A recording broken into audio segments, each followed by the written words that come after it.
बॅगेच्या दुकानावर अज्ञात तरुणाने केली दगडफेक, पोलिसांकडून तपास सुरू।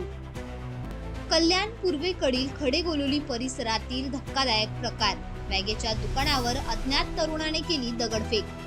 दुकानात दुकानदाराचे कुटुंबीय असताना घडला प्रकार, कोळशेवाडी पोलिसांकडून तपास सुरू। मेरी दुकान का नाम एफजेड बैग्स है। मेरा नाम है मोहम्मद जहीर।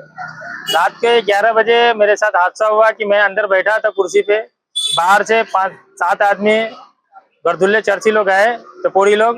उन लोग ने अब मेरे कांच को पूरा डिस्प्ले को तोड़ दिया। उसके बाद मैंने कंप्लेन करने गया तो कंप्लेन रात में लिए, बस रसीद नहीं दिए। आज सुबह में जाके रसीद दी, लेकिन उसके बाद पुलिस आए भी नहीं, कोई एक्शन नहीं, कुछ पूछताछ नहीं, कोई ढूंढ-ढांड नहीं। तो मुझे बोलते हैं कि तुम लाके दो, ढूंढ के लाके दो, तुम नाम बताओ, पता बताओ। तो मेरा काम है या पुलिस का काम है? पुलिस से मांग ये है कि जो हमारे साथ बर्ताव हुआ है वो मुझे वो आदमी लाके दे दे। मैं उससे पूछूं कि मैंने क्या कसूर है जो मेरा काम नुकसान किया। ये 40,000 रुपए का कांच को तोड़कर डिस्प्ले को तोड़ दिया और अंदर भी घुसने की कोशिश किया, लेकिन मैंने शटर बंद कर दिया। ये बाजू में भी पथराव किया, मेरे पास सीसीटीवी में उसका सब चीज रिकॉर्ड है।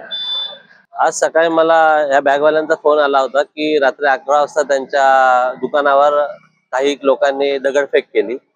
तिथं पाहणी केल्यानंतर असं निदर्शनास आलं की त्यांचे काच वगैरे फोडून नुकसान केलेलं आहे। तर त्यांनी पोलीस स्टेशनला तक्रार देखील केलेली आहे। तिथं त्यांची एनसी दाखल करून घेतलेली आहे। परंतु मी पोलीस स्टेशनला थोडं सांगू इच्छितो की फक्त एनसी दाखल करून होणार नाही, तर आज विठ्ठलवाडीची परिस्थिती योग्य राहिलेली नाही।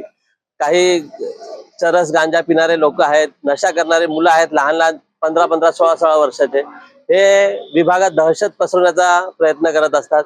त्या दहशतीतून मग काहीकांची लूटमार करणं, कुणाला कडून हप्ते मागणं, हा प्रकार चालू असतो। तरी पोलीस स्टेशननी हे प्रकरण थोडंसं सिरियस घेऊन याच्यावर कारवाई केलेली पाहिजे। त्या करून म्हणजे आपले जे धंदेवाईक लोक आहेत त्यांना योग्य प्रकारे धंदा करता आला पाहिजे।